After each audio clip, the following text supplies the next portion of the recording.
Hi, welcome to the screencast on Ruby meta classes. This is based on why the Lucky Stiff articles on seeing meta classes clearly. So let's get started. So what's a class? Let's find out by creating a simple object and start playing with this.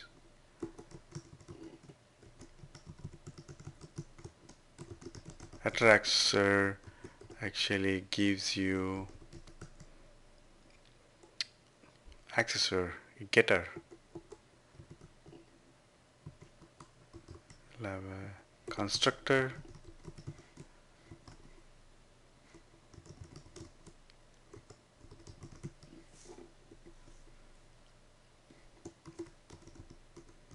I use parallel assignment to initialize the instance variables.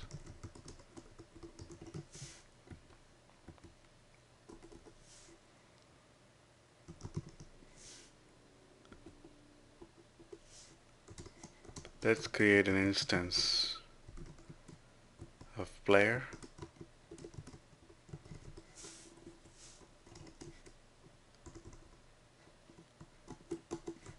When I print this player object,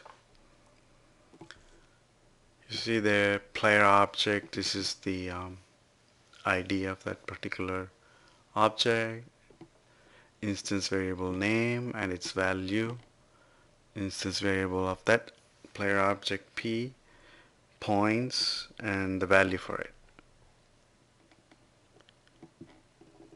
And if we print the class of this particular object, it says player. Now I just want to say this player, a constant in Ruby begins with capitals letter, so I can also do something like this. CLS equals player, and I can say some other object, let's say another object I want to instantiate. CLS dot new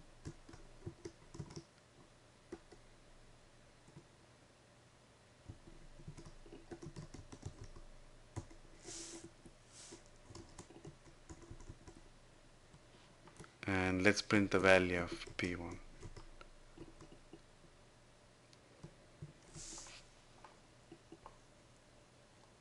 There it is.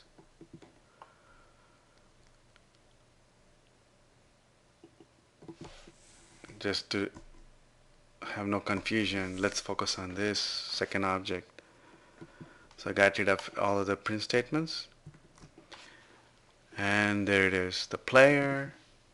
This is the object P1, instance variable name and the value for it, instance variable points and its value. So this player is basically just constant, and you can assign it to some variable and you can instantiate. So it's very flexible in that way. And object is storage for instance variables. In this case, a player object, after it's initialized, will have the name and points variable. It can hold other variables also. For instance, if you want to dynamically set the instance variable, you can use let's use the same object. You can do p1 dot instance variable set. Let's say I want to set the birth date, and I can give the birth date like this.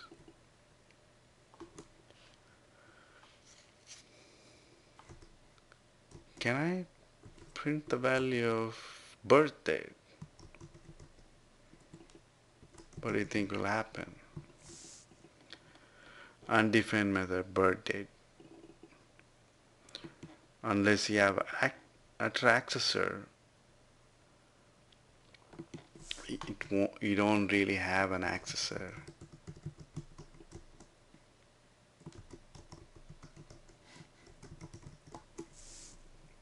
So you won't be able to print it. Now I define an accessor and Ruby returns the birth date. So that's how instance variable set works. Just sets the instance variable for an object dynamically. So the name instance variable, basically the attr accessor provides an accessor. When Ruby sees the attr accessor colon name in the player class definition, you get reader and writer methods.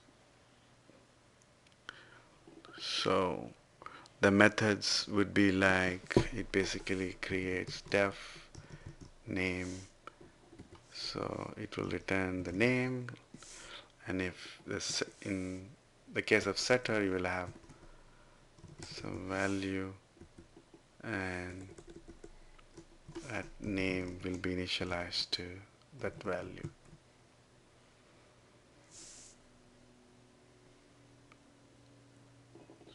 So you can set the value of name and you can get the value of name.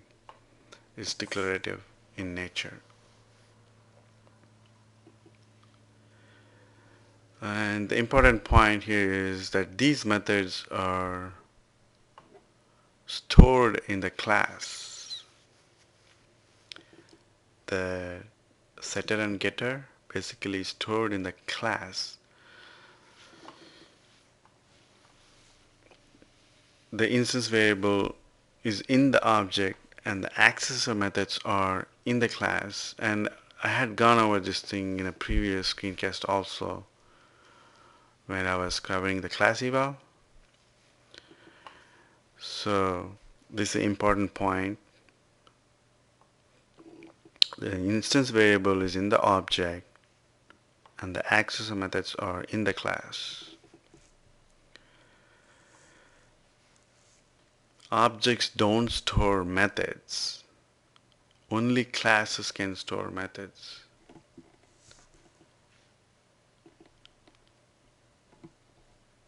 Okay, now classes are objects. If everything is an object, then classes and objects should both be objects. But they are not the same. Classes are objects. You can run all the same methods on classes that you can run on object. Let's experiment a little bit. Let's print the object ID of player 1 object.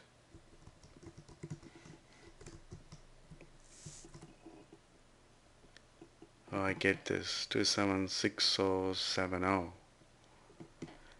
Let me print the object ID of the class player, and it's different. See, they have their own object ID.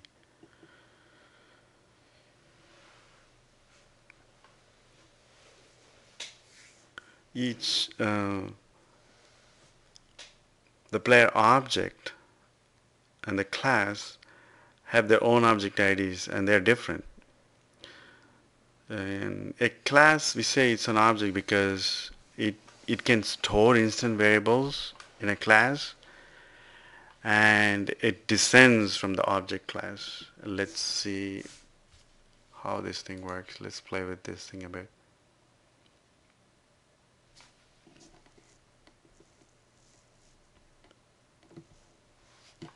So if I can say O equals object.new. If I print the object O, this is the object and that's where the address of that particular object where it is right now stored in the memory. And what is the class? What class does this object belong to? The class of that particular object, is object. Let's let's now do a class dot superclass. What is the superclass of class? I think it's module. Yes, it is. And if I do a superclass, if I go up one level up in the hierarchy, I should end up in object. And there it is. And if I go one more level up, there is no one else, so it should return nil. So object is at the very top of the hierarchy. I can write this like this. Object. Who is the superclass of object? No one.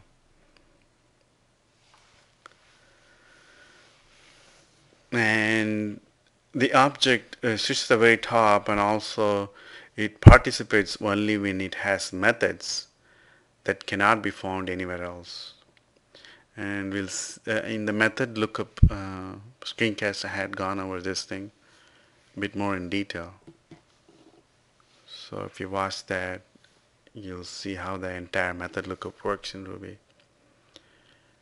Now let's move on to metaclasses, the topic of metaclasses. Before wrapping up this screencast, I will briefly go over these concepts again and build on top of these things in later screencasts. So let's start with metaclass. If you say metaclass, it's kind of like a metadata. It's something which describes, uh, it's something which is describing something else, right? So if it's a metaclass, it would mean a class which defines some other class.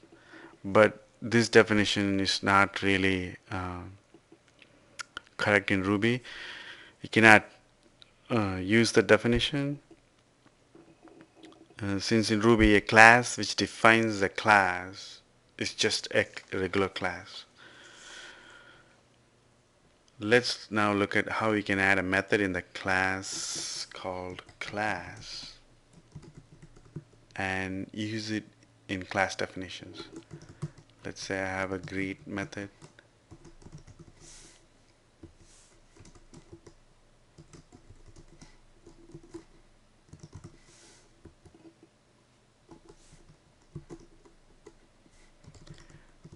And I have foo.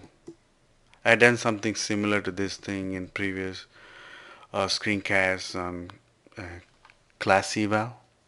Attr uh, reader, how attr reader works and how we can create your own attr accessor, attr reader, attr writer, and those methods I had covered earlier.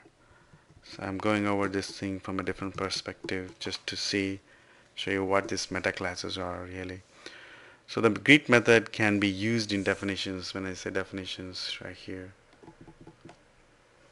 so I'm specifying it here in class foo.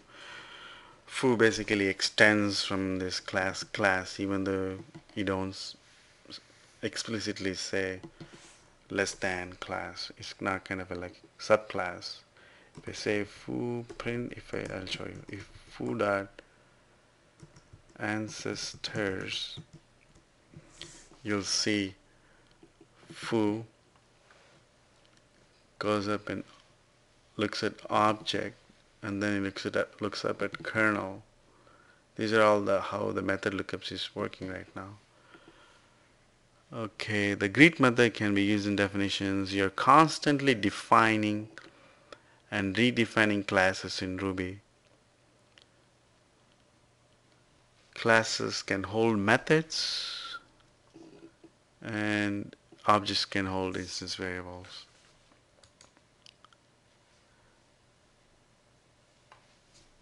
So metaclass, you can think of metaclass as basically a class which an object uses to redefine itself. Now I just want to run this thing. See, it just prints hello Porky here. Just by defining this thing here, specifying it here, is active. Definitions are active. It executes. It just executes. It runs this thing. It calls this method here by saying greet. I can also do a, since it's a class method, I can also do a foo.greet. It's like this. It would still work. Hello Porky. And the value of self is foo, so you can also do a self.greet. So hello Porky. So in the upcoming screencasts we'll cover more on these meta classes and see how it works and how it can be used to do meta programming. Thanks for watching this screencast, and if you enjoyed it, please recommend me on Working with Rails. God bless.